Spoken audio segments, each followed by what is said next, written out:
Myths and misunderstandings can come about in a myriad different ways in a game like Final Fantasy XIV. How exactly they come about can vary greatly from misunderstanding what you think you saw, to assuming something works in a specific way, to sometimes simply that whether the exact thing is true or not doesn't matter that much, so you might not have bothered to look too closely. I want to go over a handful of these kinds of claims, myths, and odd interactions, and either explain how they work, how they are false, or if they even are false in the first place. And if you know of some strange myths, claims, or even just something interesting you would like tested or explained, be sure to share them in the comments. Now, let's get myth busting. Number 1. Auto crits gain a damage bonus from crit chance boosting buffs like Devilment. This includes applied effects like Life Surge, so this should also apply to one that affects healing, namely Recitation. False, apparently. This claim makes perfect sense considering why wouldn't it work? After all, in this series we've already determined that it wouldn't be the first time a tooltip forgot to mention the interaction in the English version, but that it worked just the same.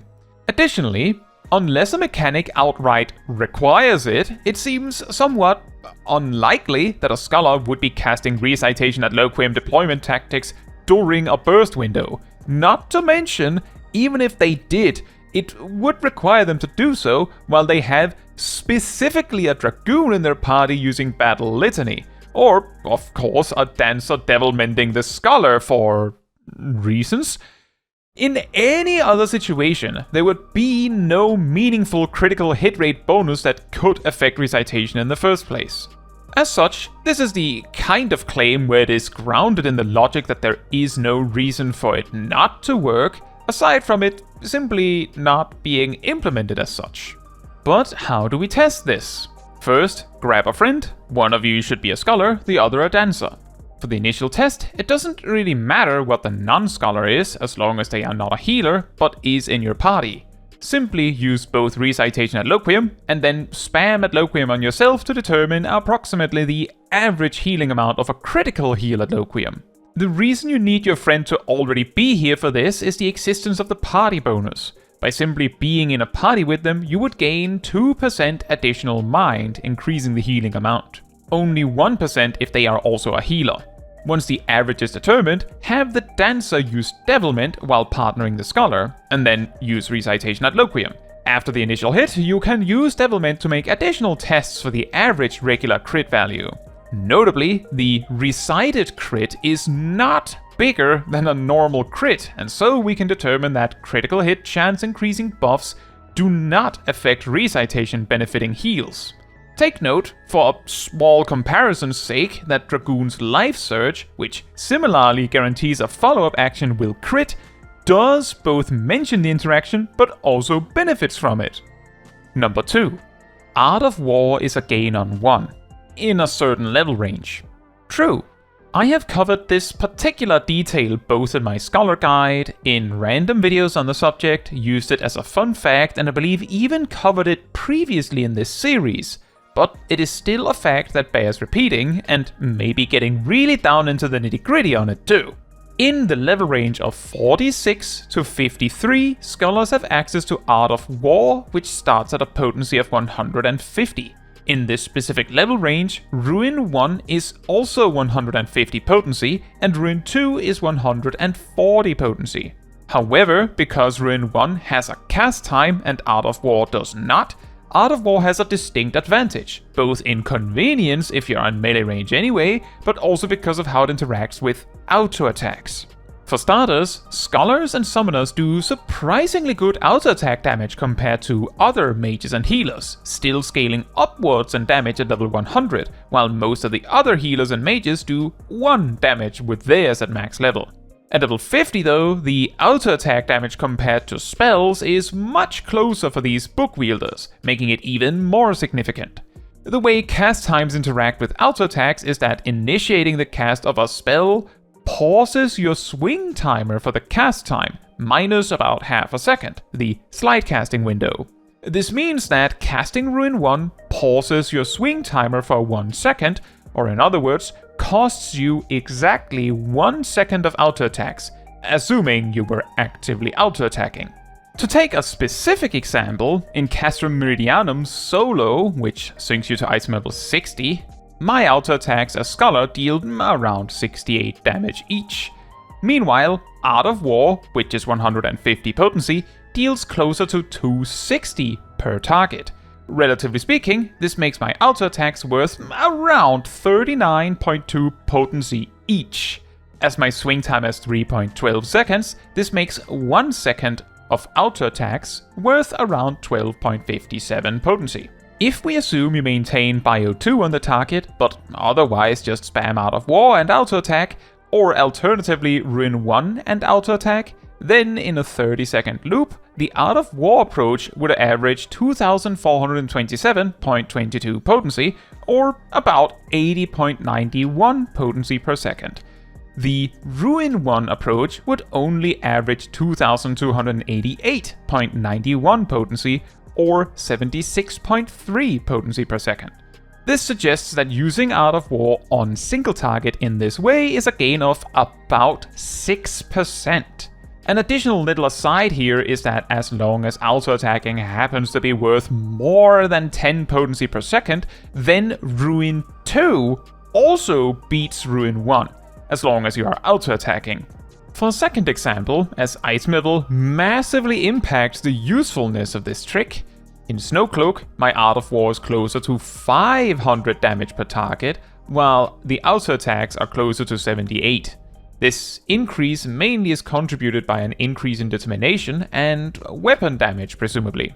In this case, auto attacks are now closer to 7.5 potency per second, which, first of all, means Ruin 2 is not beating Ruin 1. But second of all, makes the gain of using Art of War over Ruin 1 only about 3.76%. Still significant, but lower.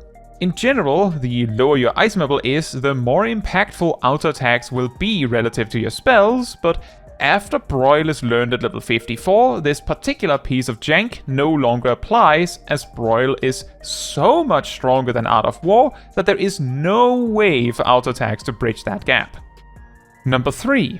A9N. Refurbisher Zero's door boss, Faust Z, has a tank buster called Kaltstrahl. It is known that it shares its damage if both tanks participate, but is it possible it is simply a cone stack, a bit like from Shiva Extreme? For some, the fact the Kaltstrahl is actually more than a cone-shaped tank buster attack is probably already a surprise. Now, to test this question, we bring 4 players unsynced to A9N, and simply let the Faust hit with Kaltstrahl on gradually more players to see how the damage changes. On just me alone as Scholar, it hits for 12.6k damage or so. When Alfox joins me, it is reduced to around half that, and of course we're both hit. When Aradel joined, Kaltstrahl only hit me and Alfox, for the same damage as before. When Melo then joined, only Aradel and I got hit. Based on this, we can conclude that Kaltstrahl is a pair tank buster with no marker, because it has no cast bar. Number 4. 1 LB3 or a 1 and a 2? 2 LB2s or a 3 and a 1? What is optimal? This one is a bit of a funny one, as it is quite rare that you're put in the situation of being able to pick these options in the first place. However, when the option is there, it is nice to know the answer. To clarify, this mainly revolves around melee limit breaks in a boss fight, and for simplicity's sake, we will ignore the part where if you have one limit break bar and a bit, using limit break spends the whole thing. We will simply assume by some magical means that the user happens to be able to use the limit break exactly where it hits the amount needed, and simultaneously somehow use it during a filler section of their rotation. So with that said, we covered in a previous episode the fact that limit break damage scales with the average item level of your party's weapons. To that end, it is not that important exactly how much damage a limit break does. However, if you are curious, the demonstrations here are performed with Monk using an item level 720 weapon. What does matter is that Melee Limit Break 1 takes 5.86 seconds to perform, Melee Limit Break 2 deals 220% of the damage of a Limit Break 1 and takes 6.86 seconds to perform, and Melee Limit Break 3 deals 350% of the damage of a Limit Break 1 and takes 8.2 seconds to perform. An additional detail to this is that technically, limit breaks can be weaved between GCDs, meaning that doing so can significantly reduce the amount of time wasted, quote unquote, using the limit break. Monk, among the melee DPS, is particularly good at this, as a limit break can be performed about 0.6 seconds into the GCD of Six-Sided Star, meaning, if we assume that is a GCD you'd want to use at that time, that 3.4 seconds or so of the limit break time is time that would have been spent doing nothing anyway. However, how much of the limit break time you can shave off depends a bit on the job, and ultimately, it's not like you could shave off so much time that a limit break could be considered free in this regard. So, for that reason, I will simply not consider this part of the comparison. Although, obviously, a monk doing this would be spending significantly less time of the limit break on just the limit break. So now for the comparisons. To make things more easily comparable, let's convert the limit breaks to limit break damage per second. So an LB1 would do 17.06% of a limit break 1 per second. LB2 is 32.07% of a limit break 1 per second, and LB3 is 42.68%. Obviously, as the investment increases, the potency also increases. Makes sense. The value difference between LB2 and LB3 is probably the most interesting. Now, starting with 2 LB1s versus 1 LB2. Or in other words, spent 11.72 seconds to deal 200% of an LB1's damage, or spent 6.86 seconds to deal 220% of LB1's damage. Yeah, in case it wasn't clear, LB2 wins easily here. The significance of this comparison is that sometimes in dungeons, you have this option in particular on the final boss. Next up, 1 LB3 or an LB1 and a 2. 8.2 seconds to do 350% of an LB1's damage, or 12.72 seconds to do 320% of an LB1's damage. Again, there isn't really much to talk about. Essentially, splitting up a number of limit break bars to use piecemeal like this is never worth it outside of niche exceptions. For example, if you're going to generate a huge amount of limit break somehow in a moment, it might make more sense to make space for it. However, the last case worth discussing in this comparison is if you had 4 limit break bars to distribute. 2 LB2s or a 3 and a 1. 2 LB2s is worth 440% of an LB1 and takes 13.72 seconds to perform, or in other words, 32.07% of an LB1 per second. For comparison, an LB3 and a 1 combined takes 14.06 seconds to deal 450% of LB1's damage, or 32.01% per second invested.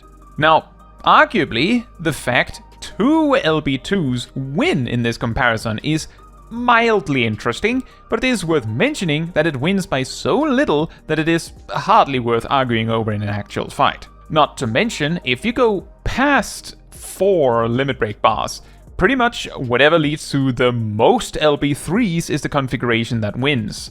So, in conclusion, technically, if you specifically have the choice between an LB3 and a 1, or 2 LB2s, then 2 LB2s is the answer.